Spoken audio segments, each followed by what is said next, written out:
Welcome back everyone. I have something really cool to show you in today's video. So check out this photo here. The colors look great. It looks like something you would see on social media, right? But let me show you what this photo looked like before. Big difference, right?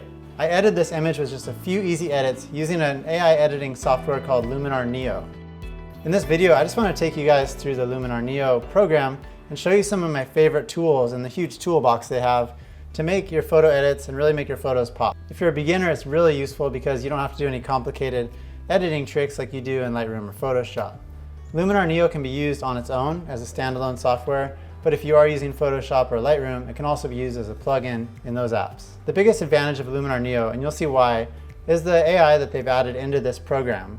So they've programmed it in to recognize certain things in your photos that just help make editing so much easier.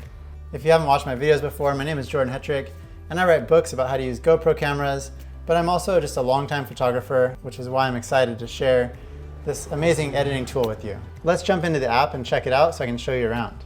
Okay, right here I'm just on the main catalog screen. You can just see some thumbnails of the images that you've dragged and dropped into this area.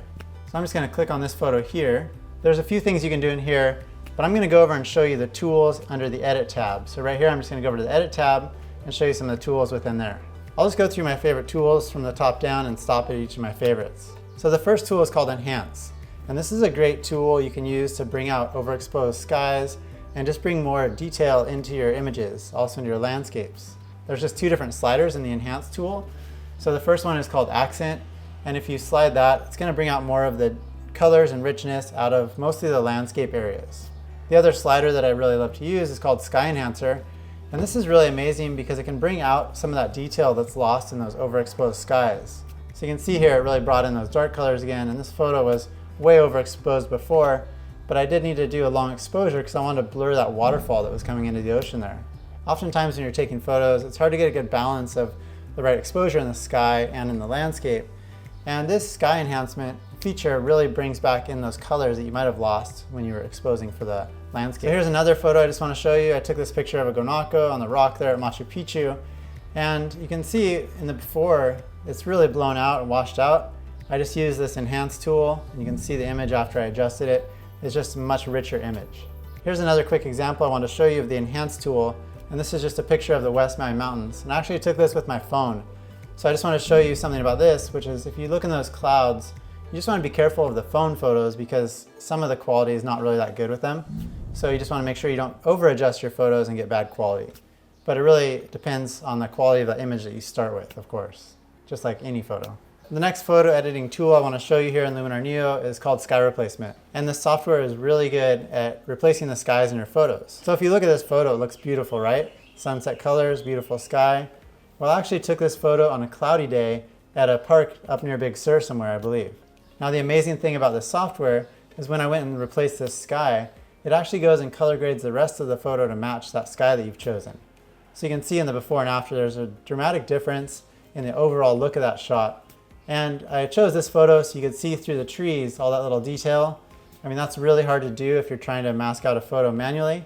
So this software is just amazing at getting those skies in there and getting really detailed shots.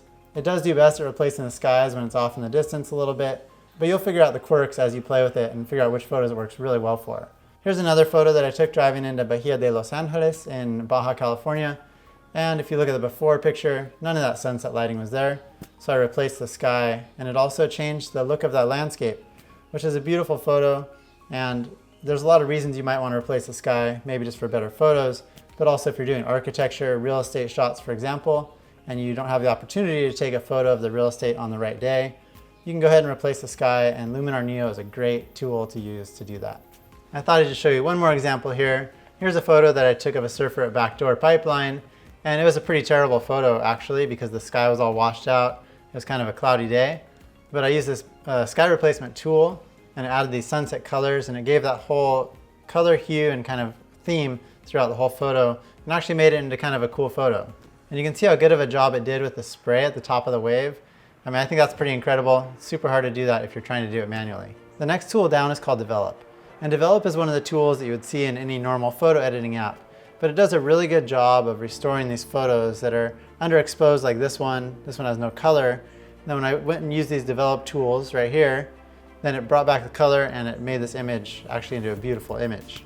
Here's just another example of develop, and I had to shoot this one overexposed because I didn't have a dark enough ND filter and I wanted to get that blurred waterfall effect.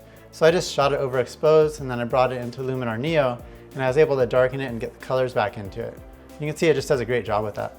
Another useful slider here within the develop toolbar is called the lens distortion. And that's really useful if you're shooting fisheye lenses such as a GoPro camera or any action camera for the most part, or just a wide angle lens on another type of camera. You can use this distortion slider and that's actually going to correct the fisheye bubble that's in the middle of a lot of those images. You can do this on RAW files if you're using a Canon or a Sony or another type of camera, and that's going to give you more flexibility when you bring those colors back in. You can also do it to JPEGs and use the same tools. If you do like to take RAW photos with your GoPro camera, you can shoot those .gpr files on your GoPro and then bring them into the free Adobe DNG converter. And that'll convert them to a RAW file that's compatible with Luminar Neo. Then you can get all the benefits of editing in Luminar Neo on those GoPro RAW files. If you are into using a GoPro camera, I write books on how to use GoPro cameras, so be sure to check out the book for your camera. I write one for each camera model specifically, and it's really helpful and it'll help you get your photos and videos to a professional quality level. So check that out, the link's also in the video description below. So the next tool down is the landscape tool. I just want to show you in here, you've got this foliage enhancer. So if you slide that, you'll see that it's automatically going to look in your photo, analyze it, and pull the greens out, and you can really brighten those greens and make them pop. The next tool down I want to show you is really cool, and it's called Relight. So if you look here on the Relight tool, it's got a brightness near, brightness far, and depth.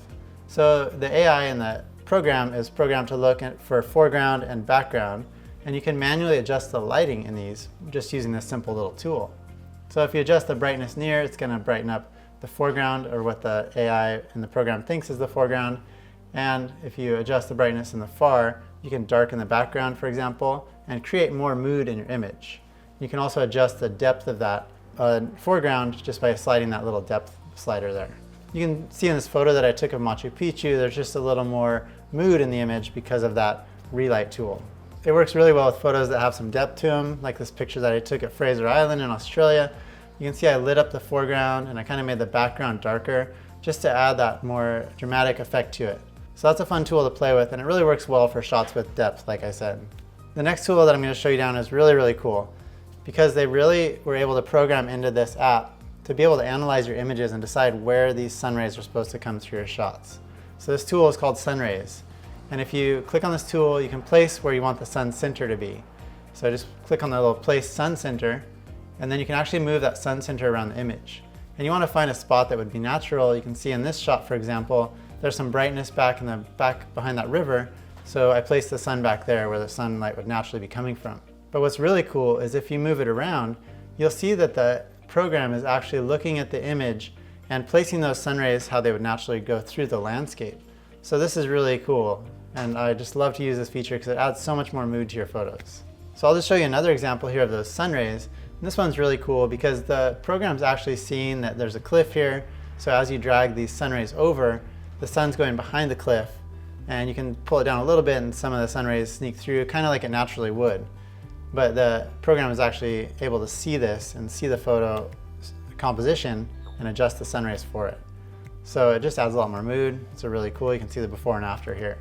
Also, if you're enjoying this video, it'd be great if you could like it, subscribe to my channel, and turn on notifications so you can stay tuned for more videos that I will put out and be the first to know about them. The next tool I want to show you is actually available through a lot of the tools. And when you go into the masking, you can actually do a mask AI. So the program is going to look at your image and try to determine different features throughout your image and create masks for those different features. So you've got this picture here that I took in Chile, way up in the mountains, a super high elevation, and I actually shot this on film. This was a long time ago. I used to shoot a lot of film, and the colors look nice in it already, but you'll see before and after, this actually makes a huge impact. So I'm going to click on the mountains here. Notice that there's mountains in the shot. And then I'm just going to go in there and now make adjustments just to those mountains. So it actually is able to add a lot of drama, and you can go in and just pick certain parts of the images that the AI masking found and adjust those accordingly.